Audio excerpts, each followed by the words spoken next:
গরুর পেট থেকে বেরোলে এটা গরু, ছাগলের পেট থেকে বেরোলেই ওটা ছাগল হয়ে যায়, কিন্তু মানুষের পেট থেকে বেরোলেই ওটা মানুষ হয় না, ওটার মানুষ বানাইতে হয়। আর মানুষ বানাইতে হইলে যে কিতাবটা লাগে ওই কিতাবটার নাম কোরআন। পড়তে জানেন তো সবাই?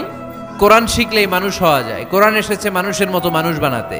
প্রতিদিন আমরা কোরআন পড়ব, ফজরের পরেই কোরআন তেলাওয়াতের দরকার আছে না নাই? কারণ এটা নফল ইবাদতের মধ্যে নাম্বার 1। নফল ইবাদতের লিস্টের মধ্যে কোরআন তেলাওয়াতটা নাম্বার কত? আওয়াজ করে কত?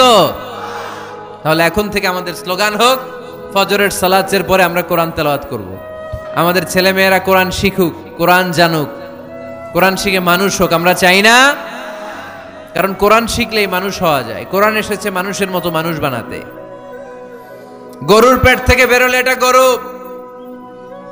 ছাগলের পেট থেকে বেরোলেই ওটা ছাগল হয়ে যায়, কিন্তু মানুষের পেট থেকে বেরোলেই ওটা মানুষ হয় না, ওটার মানুষ বানাইতে হয়। আর মানুষ বানাইতে হইলে যে কিতাবটা লাগে ওই কিতাবটার নাম কোরআন। পড়তে জানেন তো সবাই? রিডিং দেখে পড়তে জানেন? একটা অক্ষর পড়লে 10টা নেকি দেয় কে? এক আয়াত পড়লে জান্নাতে আপনার ফ্ল্যাট 1-1 তলা লম্বা করে দেয় কে? পৃথিবীর আর কোনো কিতাবের ব্যাপারে এই ঘোষণা আছে? যারা কোরআন পড়তে জানি না, কোরআন যেন শিখে নেই। এইখানে মাদ্রাসা আছে। এক ভাই সিনেমা কিনে, সিনেমা হল কিনে এটার মাদ্রাসা বানায় ফেলছে। চমৎকার না আইডিয়াটা? পৃথিবীতে আইডিয়ার বড় দাম। Just try to generate new ideas, you will win the world. গোটা বিশ্ব আপনি জয় করবেন যদি মাথায় আইডিয়া থাকে, ঠিক কিনা? কি সুন্দর আইডিয়া ভাইয়ের। আগে ছিল কি? সিনেমা, এখন হয়েছে মাদ্রাসা। এখন কি পারা যাবে না? এরকম ছেলে মেয়েদেরকে মাদ্রাসাগুলোতে দিবেন।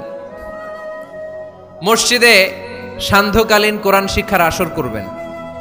আমি অনুরোধ করব, ছোটবেলায় আমরা মক্তবে যেতাম কোরআন পড়ার জন্য। এই মক্তবের সিস্টেম আশা করি চালু আছে আপনাদের মসজিদে, আছে না? আচ্ছা, এটা ছোটদের জন্য। মুরব্বীদের জন্য একটা সিস্টেম করার দরকার আছে না নাই? বয়স্কদের জন্য কোরআন শিক্ষার আসর। ইমাম সাহেবরা যারা হাত তুলছেন, করা যাবে? হ্যাঁ, ইনশাল্লাহ বলেন। বিকেলে বা সন্ধ্যায় বয়স্কদের কোরআন শিক্ষার আসর। আর বয়স্করা যারা পারেন না, একটু যাওয়া যাবে পড়ার জন্য? এগুলো হইতেছে ওয়াজ।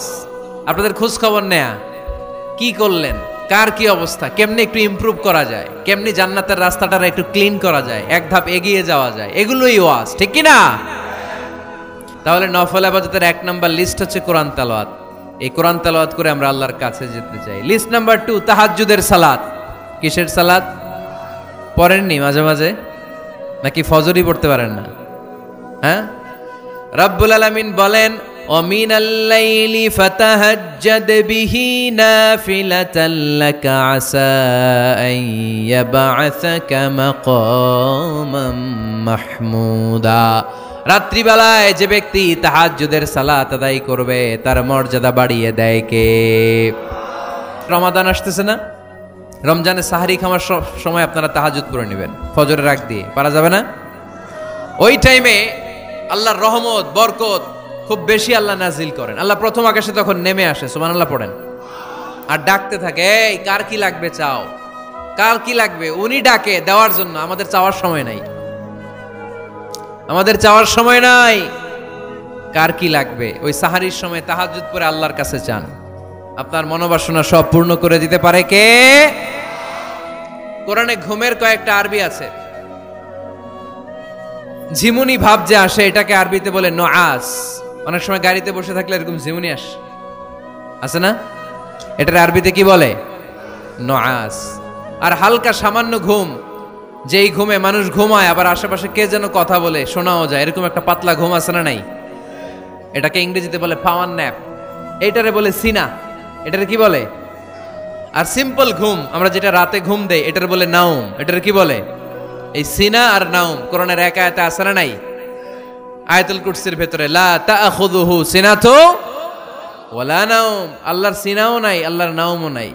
তাহলে একটা পেলাম নুআস, ঝিমুনি, আরেকটা পেলাম হালকা ঘুম, সিনা, আরেকটা পেলাম স্বাভাবিক ঘুম, এটার বলে নাউম, আরেকটা আছে গভীর ঘুম, এটার বলে হুজুদ। এটার কি বলে?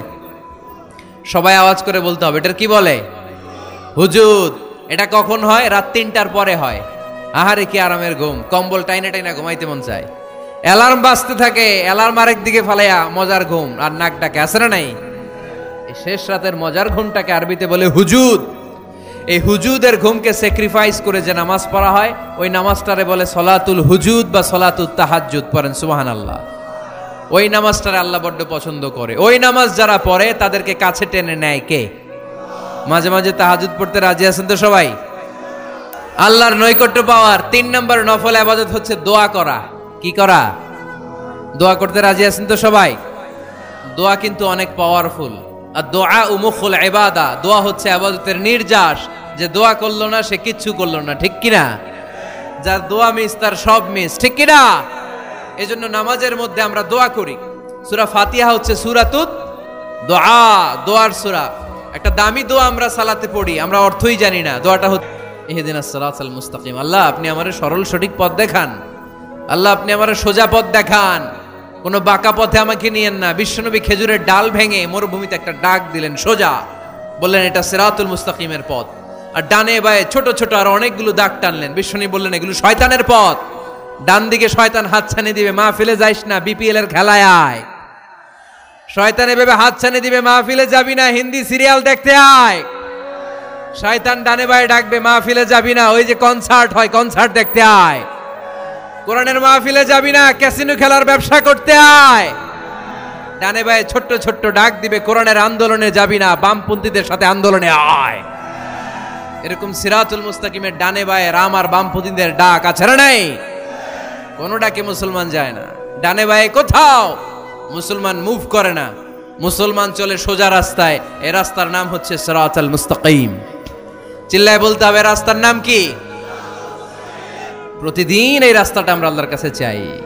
আমরা বলি ইহদিনাস সিরাতাল মুস্তাকিম, আল্লাহ সরল সঠিক সোজা রাস্তাটা আপনি আমাদেরকে দেখান। চিল্লায় পড়ে না আমিন।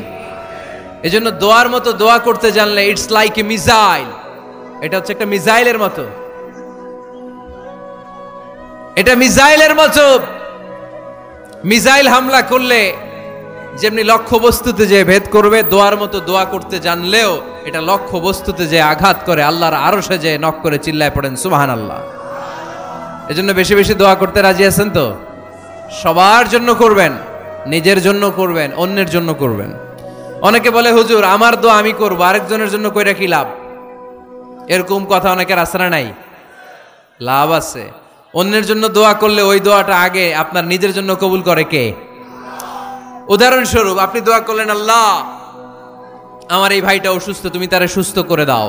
তখন ফেরেশতারা বলে আল্লাহ যিনি দোয়া করতেছে তার যদি কোনো অসুস্থতা থাকে আগে তারে সুস্থ করে দাও। সুবহানাল্লাহ পড়তে পারলেন না? আপনি যদি দোয়া করেন আল্লাহ আমার এই ভাইটার কোনো টাকা পয়সা নাই, আপনি তারে ধনী বানিয়ে দেন। ফেরেশতারা বলে আল্লাহ যিনি দোয়া করতেছেন তিনি যদি গরিব হয়ে থাকেন আগে তারে ধনী বানিয়ে দেন। এজন্য আমরা দোয়া করব। ইটস এ ওয়েপন, এটা আমাদের অস্ত্র। AK-47 আমাদের অস্ত্র না, তলোয়ার আমাদের অস্ত্র না, কামান মুমিনদের অস্ত্র না, ব্যালিস্টিক ক্ষেপণাস্ত্র আমাদের অস্ত্র নয়। মুমিনের সবচেয়ে বড় অস্ত্রের নাম হচ্ছে দোয়া। চিল্লায় বলতে হবে আমাদের সবচেয়ে বড় অস্ত্রের নাম কি? আরো জোরে বলেন। কার কাছে করবেন? আল্লাহ তুমি বুঝার তৌফিক দান করো।